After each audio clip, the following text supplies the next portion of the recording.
लय भूक लागली.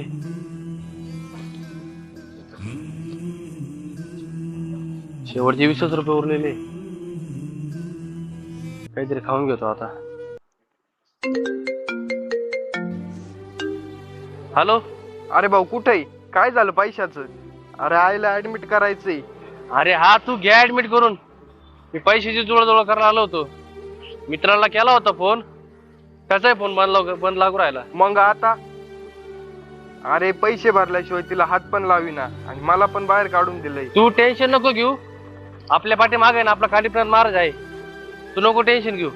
बर बर ठीक आहे, ये लवकर मग. हा.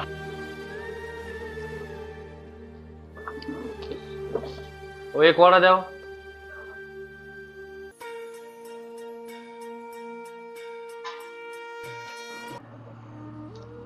दादा 4 दिवस झाले दादा, पोटाला काय नाही, काहीतरी खायला दे दादा. ए भिकाऱ्या, ए भिकाऱ्या, तुला काय सकाळपासून माझं हॉटेल दिसलं का? अरे सकाळची बोनी नाही आणि तू आधी तर भीक मागायला लगेच. तू तुम्हाला काय कळतं का? 4 दिवस उपाशी तो माणूस. तुम्हाला जर खायला द्यायचं नसेल तर धक्का मारत त्याला. तुला जर त्याची किंमत असेल ना तर तुझ्या पदर तूच जा त्याला.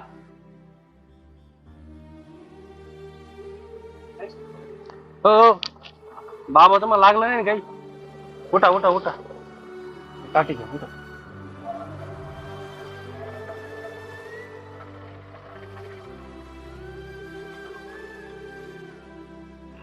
काय बाबा जरा काय वाडा.